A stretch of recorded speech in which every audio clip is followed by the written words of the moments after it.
Bonjour, mes chers élèves, bienvenue sur votre chaîne AB des maths. Aujourd'hui, nous allons voir une équation avec l'exponentielle destinée aux élèves de deuxième bac sciences mathématiques et sciences expérimentales. Si c'est la première fois que vous visitez notre chaîne, veuillez s'abonner à la chaîne et activer la cloche pour recevoir toutes les nouvelles. Maintenant, on va aborder la résolution de l'équation. 3 puissance sinus carré de x plus 3 puissance cos carré de x est égal à 2 racine de 3. Pour résoudre cette équation-là, on va utiliser la relation fondamentale de la trigonométrique. Cos carré de x plus sin carré de x égale 1. Équivalent à dire que sinus carré de x est égal à 1 moins cos carré de x. Voilà, on va utiliser cette relation-là pour résoudre l'équation. Donc, on va revenir à l'équation initiale. 3 sin carré de x plus 3 cos carré de x est égal à 2 racine de 3. Cette équation-là est équivalente. Je remplace le sinus carré de x par 1 moins cos carré de x. C'est 3 puissance 1 moins cos carré de x plus 3 puissance cos carré de x est égal à 2 racine de 3. Voilà. Maintenant, 3 puissance 1 moins cos carré, c'est 3, multiplié par 3 puissance moins cos carré de x plus 3 puissance cos carré de x est égal à 2 racine de 3. Maintenant, 3 puissance moins cos carré de x, je vais appliquer la formule. A puissance moins n est égal à 1 sur A puissance n. Je vais appliquer cette formule-là ici. Équivalent à dire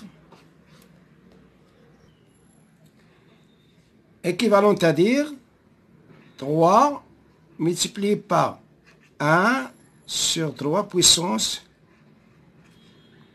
cos carré de x plus 3 puissance cos carré de x est égal à 2 racines de 3. Maintenant, je vais effectuer, pour résoudre cette équation, on va faire un changement de variable. On pose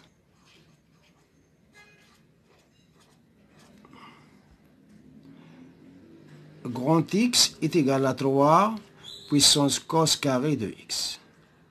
Voilà. L'équation devient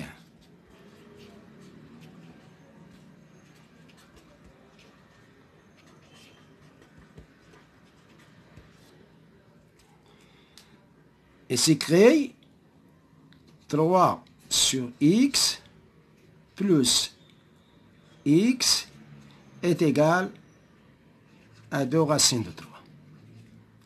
Équivalent à dire, maintenant je vais réduire au même dénominateur.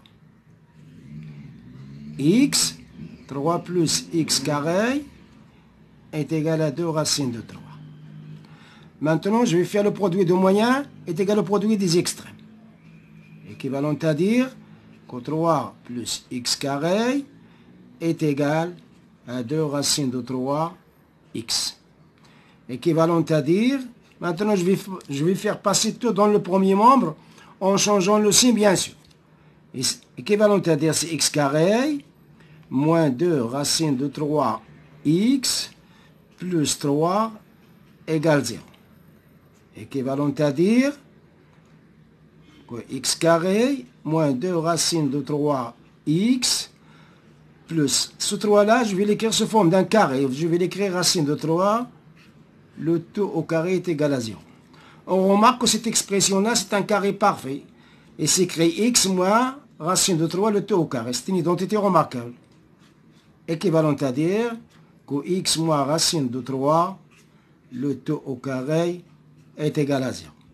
Équivalent à dire que x moins racine de 3 est égal à 0. Équivalent à dire que x est égal à racine de 3. Or, maintenant, je vais remplacer x par son expression. C'est 3 puissance cos carré de x. Équivalent à dire 3 puissance cos carré de x est égal à racine de 3. Racine de 3, c'est 3 puissance 1 demi. Racine de 3, c'est 3 puissance 1 demi. Équivalent à dire, bon, on a la même base, donc là, j'ai la même base, donc cos carré de x, il va être égal à 1 demi. Équivalent à dire que cosinus de x est égal à racine de 1 demi, ou cosinus de x est égal à moins racine de 1 demi.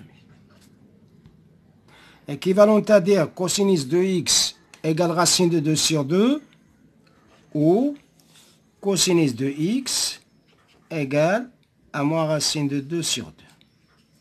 Celle-là nous donne x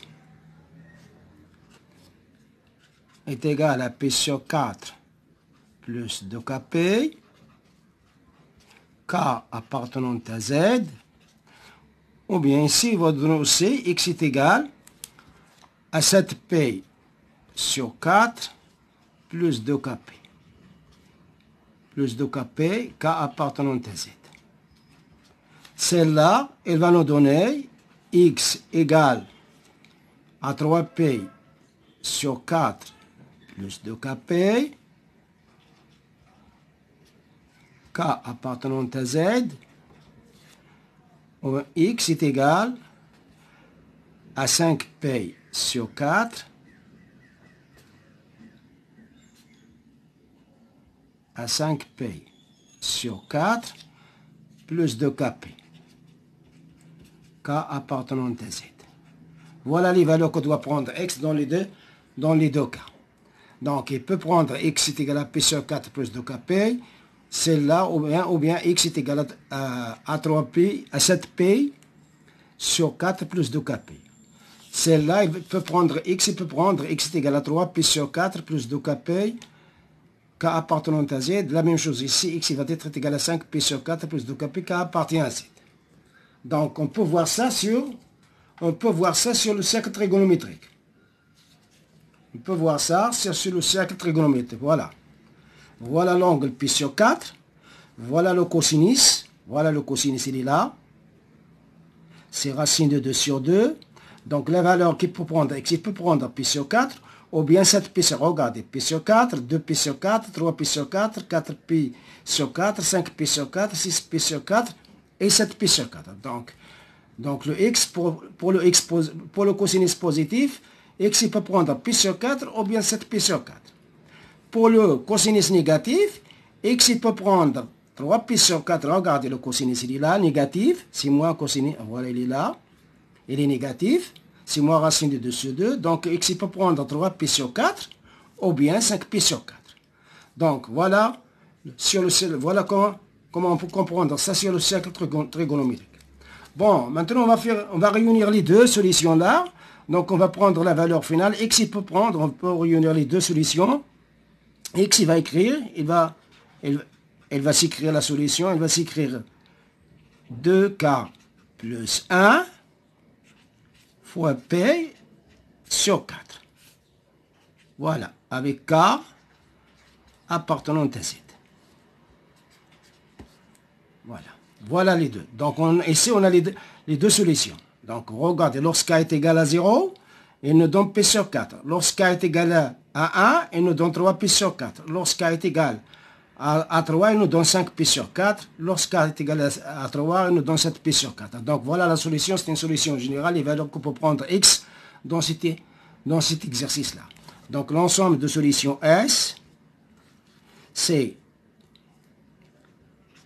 2k plus 1 fois p sur 4 avec k appartenant à z.